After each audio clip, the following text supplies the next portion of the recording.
आज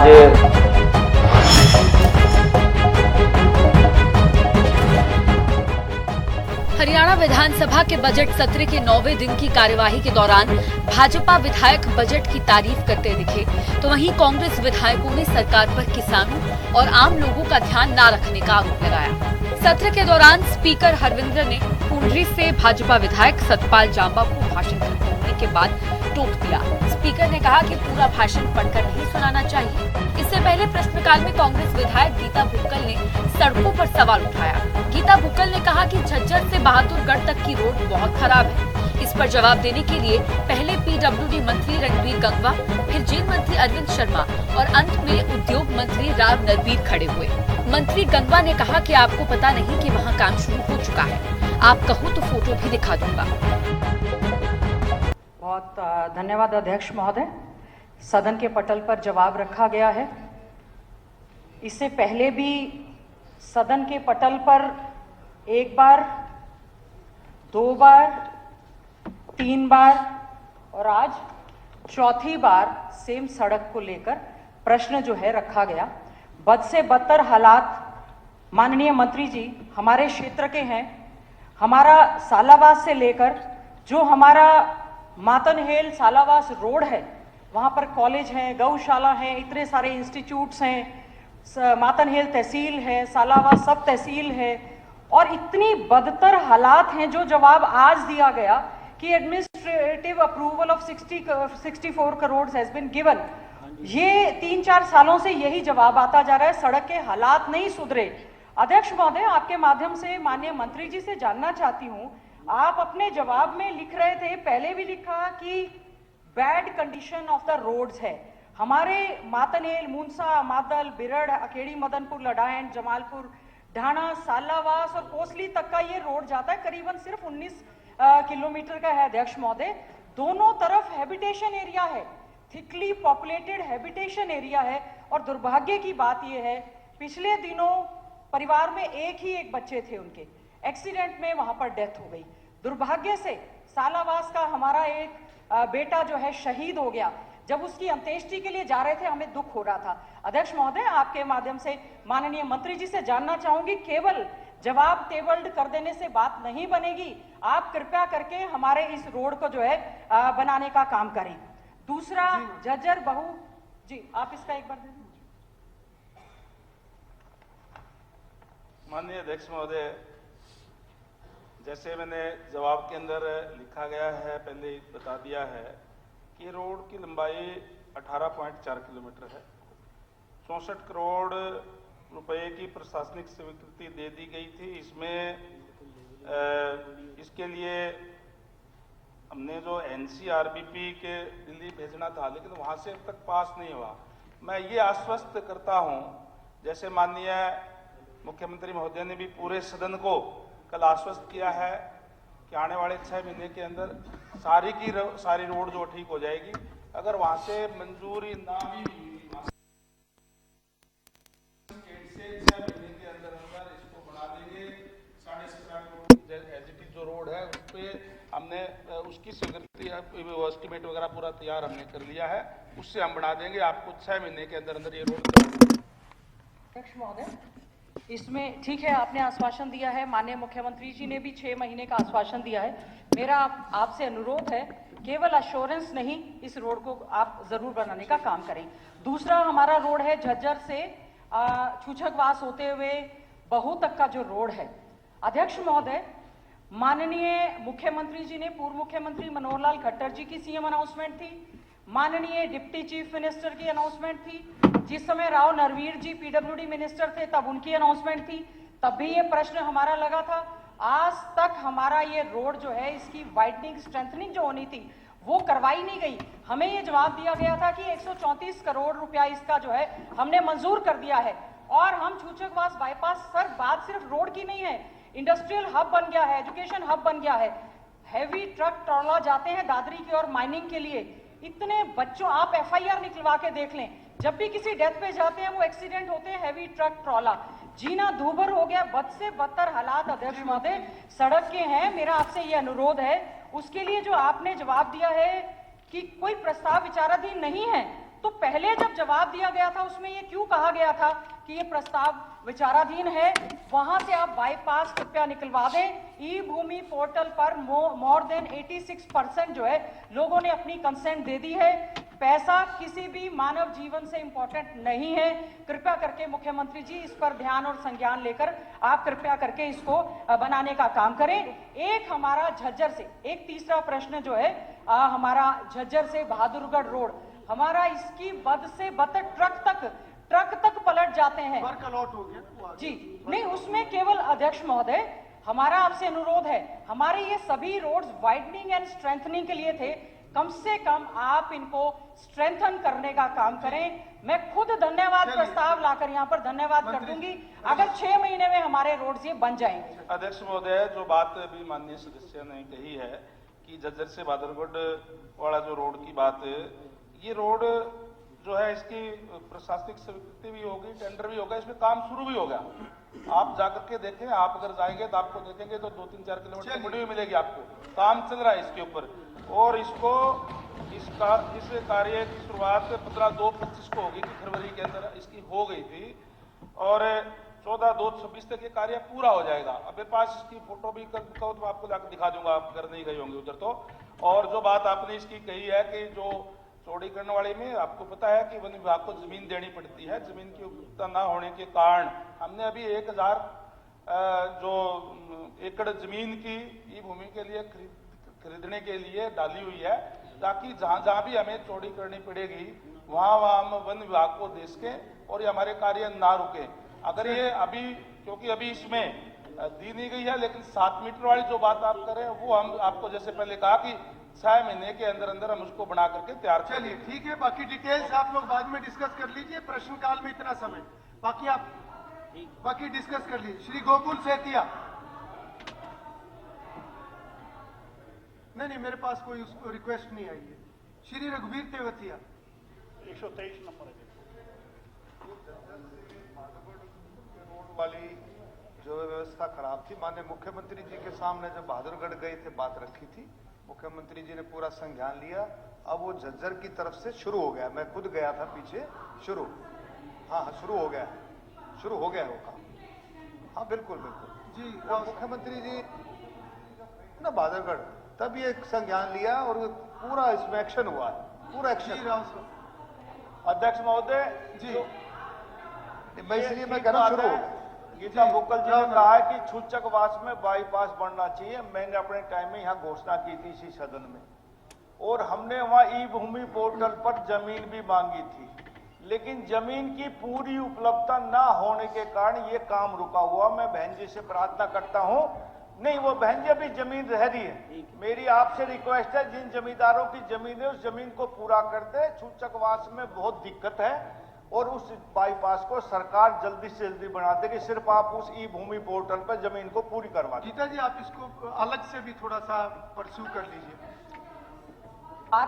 से मिनिस्टर से मैंने बहुत ज्यादा कॉरेस्पॉन्डेंस की है, मेरा रिक्वेस्ट है हम भी प्रयास करेंगे, कृपया सरकार भी इसमें पूरी तरह से। मुख्यमंत्री जी आप आश्वासन दे दें, आप आश्वासन दे दें 6 महीने में कर देंगे।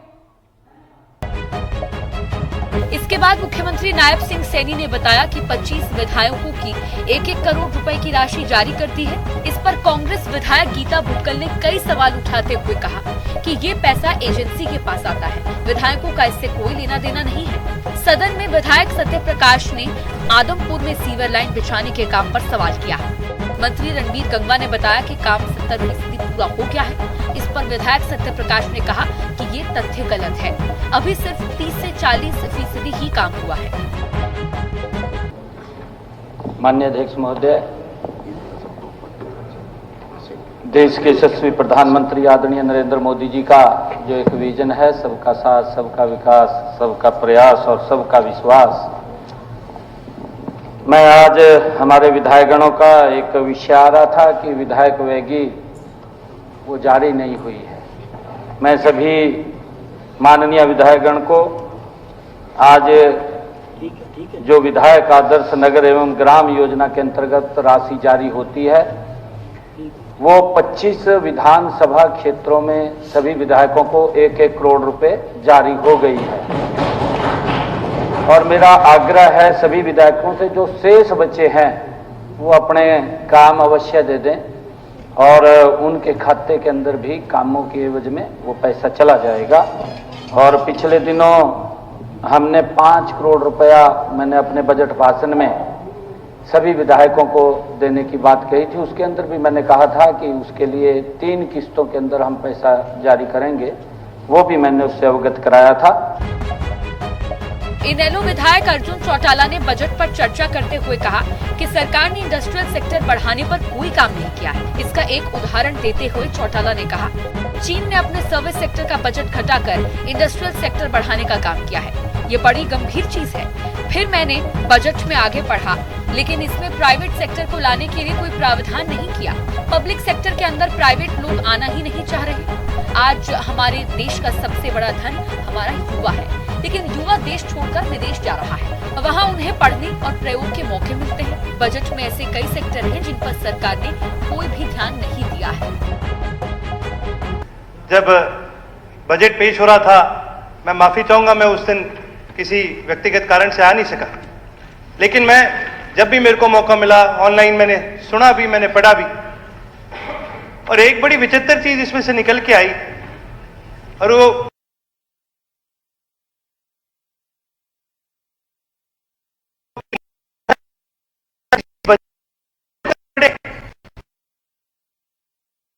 इसमें सबसे बड़ी चीज ये सामने आती है कि हमारा जो जीएसपीडी है, जो ग्रॉस स्टेट डोमेस्टिक प्रोडक्ट है, वो है 9%, और लगातार हमारा जो डेट है पिछले 4 साल से 13% पर एनम, यानी हर साल 13% से बढ़ता जा रहा है।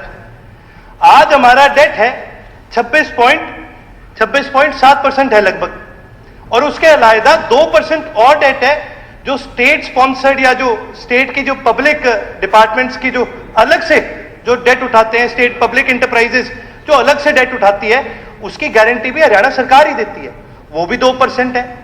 यानी 28% से ज्यादा आज हमारा डेट है, और हमारा जो जीडीपी है वो 9% से कम है।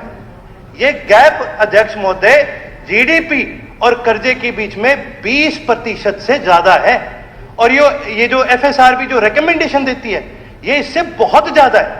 आज हमारे पास स्पीकर महोदय, बात तो ठीक है, चलो सारे करते हैं जी, कर्जा इसका नहीं है, कर्जा लोगों पे नहीं आएगा, कर्जा किसी पे तो आएगा, चाहे वो सरकार पे आए चाहे वो लोगों पे आए, कर्जा तो देखो हमारा ही है, और इस कर्जे को कोई एड्रेस ही नहीं कर रहा।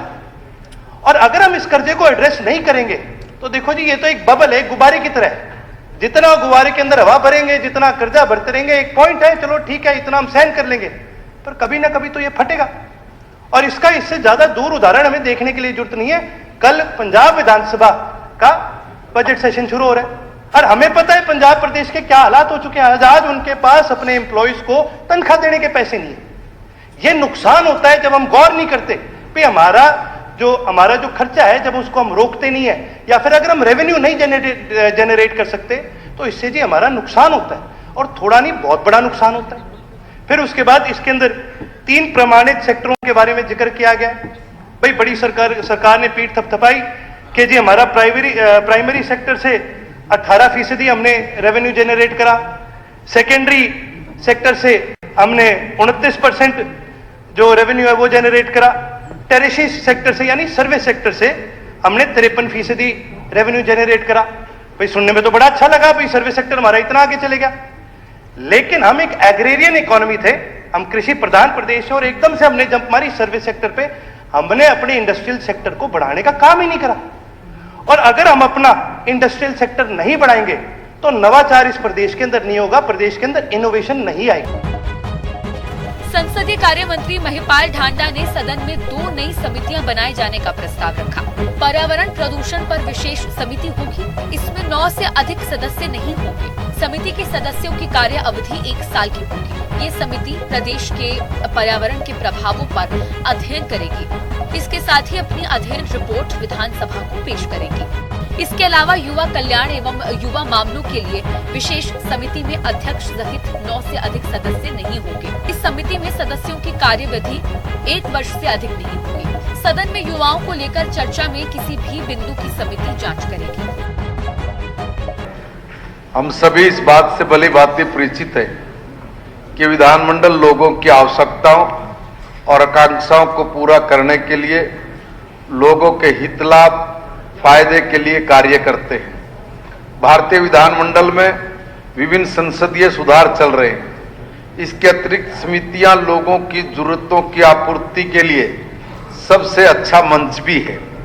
दोनों विशेष समितियां जो कि प्रस्तावित है विशेष रूप से वर्तमान समय की आवश्यकता के लिए प्रासंगिक भी है। मैं प्रस्ताव करता हूं कि दो नई विशेष समितियां अर्थात पर्यावरण एवं प्रदूषण संबंधी विशेष समिति तथा युवा कल्याण एवं युवा मामले संबंधी विशेष समिति गठित की जाए तथा हरियाणा विधानसभा की प्रक्रिया तथा कार्य संचालन संबंधी नियमों के नियम 279 ख के बाद निम्नलिखित प्रावधान रखा जाए। पर्यावरण तथा प्रदूषण पर विशेष समिति का गठन 279 ग एक पर्यावरण तथा प्रदूषण के लिए एक समिति होगी जिसमें अध्यक्ष द्वारा नामजद 9 से अधिक सदस्य नहीं होंगे। नंबर 2, समिति के सदस्यों की कार्यावधि 1 वर्ष होगी। समिति के कृत्य 279 घ समिति के कृत्य निम्नलिखित होंगे।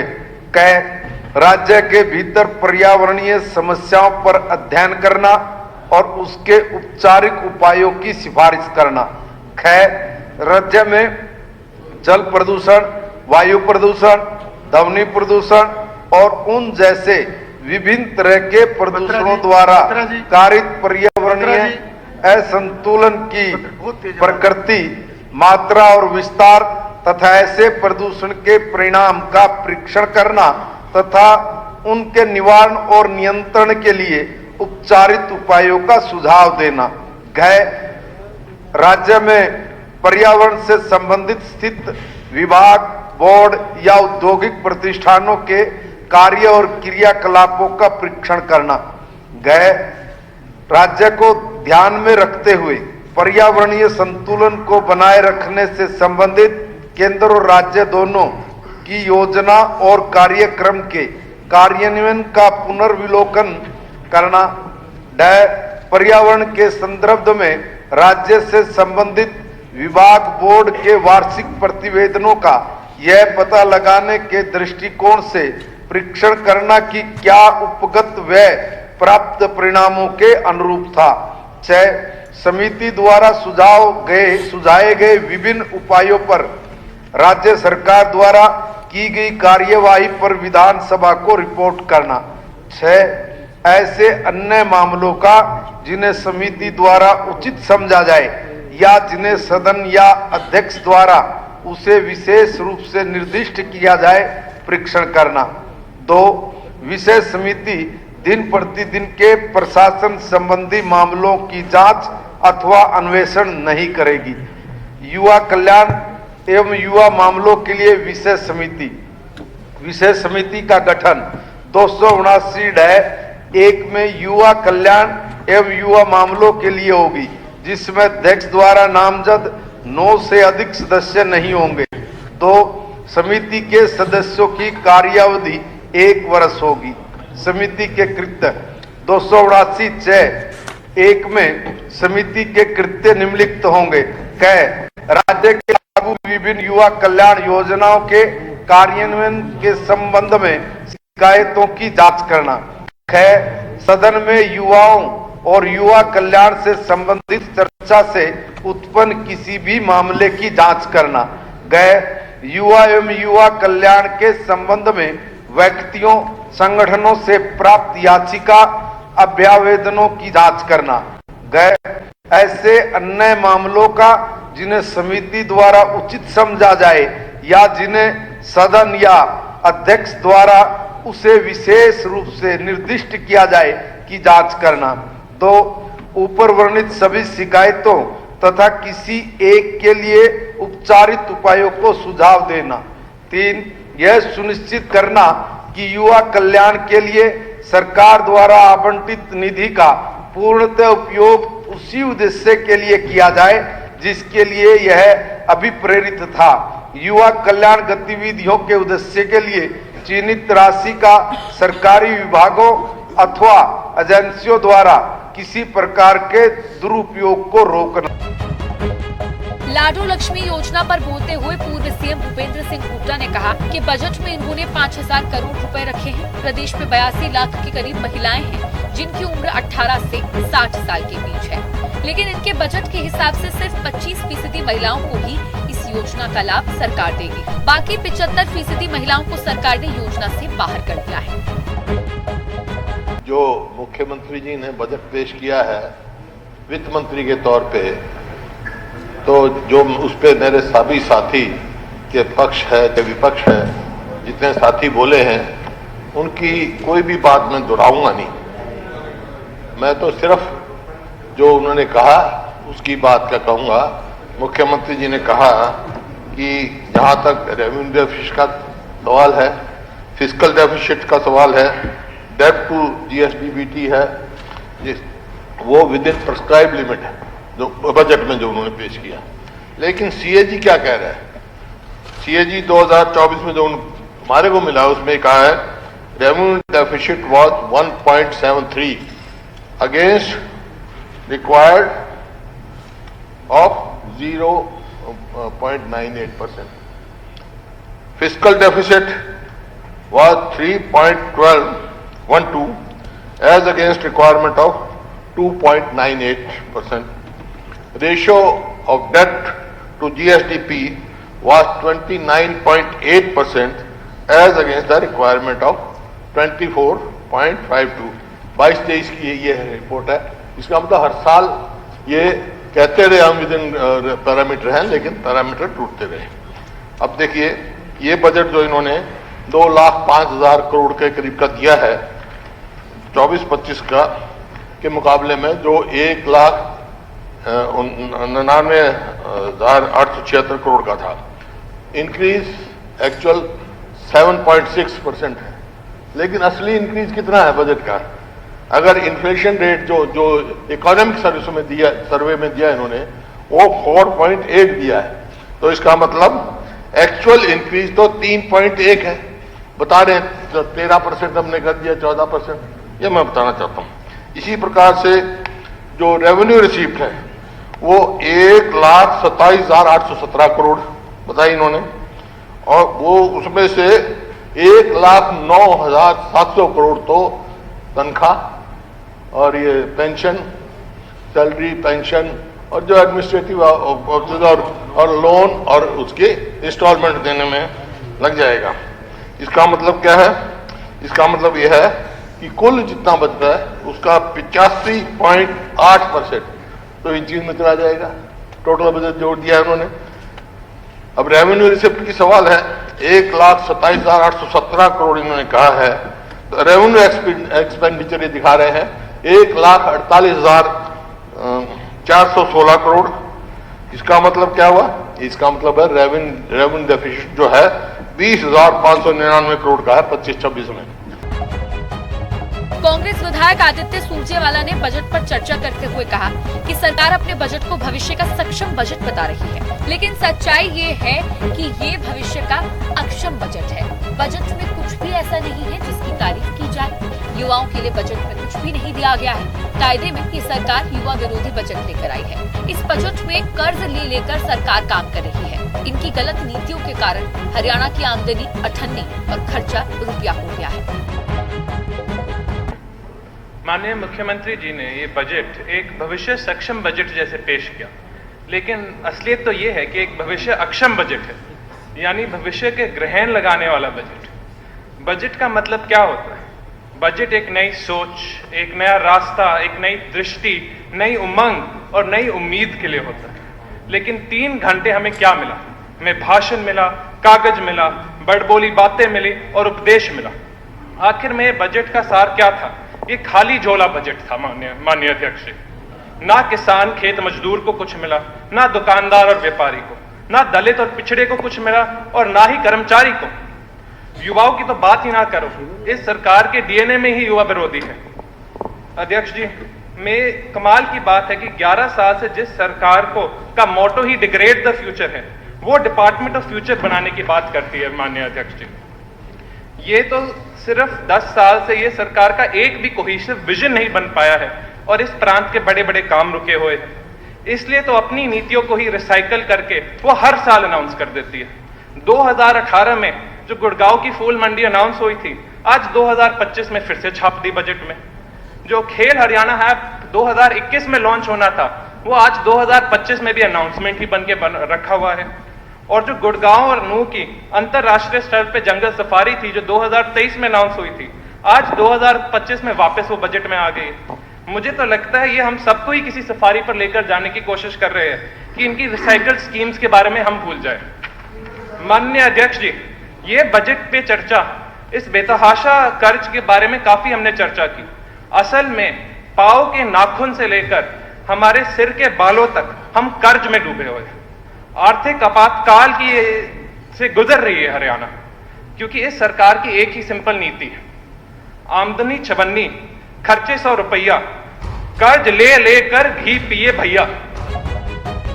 मुख्यमंत्री नायब सिंह सैनी ने सदन में घोषणा की, मई महीने में हरियाणा में ग्रुप सी-डी भर्ती के लिए कॉमन एंट्रेंस टेस्ट कराया जाएगा। हरियाणा विधानसभा के बजट सत्र के 9वें दिन की कार्यवाही में सत्ता पक्ष और विपक्ष के बीच में कई मुद्दों को लेकर तीखी नोकझोंक हुई। सदन की कार्यवाही 11 बजे प्रश्नकाल के साथ शुरू हुई। इस दौरान सत्ता पक्ष और विपक्ष के विधायकों की तरफ से सदन में कई सवाल रखे गए, जिनके जवाब संबंधित मंत्रियों की तरफ से दिए गए। सदन में बजट अभिभाषण पर चर्चा जारी रही। कई विधायकों ने अपनी अपनी बात हरियाणा के 2025-26 के बजट पर रखी। इसके अलावा सदन की कार्यवाही में 2 नई समितियों के गठन का फैसला भी हुआ है। विधानसभा अध्यक्ष हरविंदर कल्याण की तरफ से आए सुझाव के बाद अब विधानसभा में 2 नई समितियां, जिसमें एक पर्यावरण प्रदूषण को लेकर और एक युवाओं के मामले को लेकर गठित की गई है। इसके साथ ही सदन की कार्यवाही में अन्य कई मुद्दों पर भी जोरदार तीखी बहस सत्ता पक्ष विपक्ष के बीच में हुई है। सदन की कार्यवाही में आज कई विधेयक भी सदन के पटल पर रखे गए। बहरहाल बजट सत्र की 9वें दिन की कार्यवाही स्थगित करते हुए 26 मार्च तक के लिए स्थगित की गई है। बजट सत्र की आज 9वें दिन की कार्यवाही में कई मुद्दों पर बहस जहां हुई है, वहीं पूर्व मुख्यमंत्री भूपेंद्र सिंह हुड्डा ने सदन के बाहर भी प्रेस कॉन्फ्रेंस करके हरियाणा के बजट को लेकर सरकार पर सवाल खड़े किए हैं। सीएम ने कांग्रेस पर तंज भी कसा कि हुड्डा ने चुनाव में 2 लाख नौकरियां देने की बात कही। इनके एक उम्मीदवार कहते थे कि हमारे कोटे में 2000 नौकरियां हैं। ये 50 वोट के बदले 1 नौकरी बांट रहे थे। ये सुनकर कांग्रेस सदस्यों ने वॉकआउट कर दिया। प्रोग्रामिंग डेस्क, जनता टीवी। अध्यक्ष तिवारी तब पर जवाब रखा। आज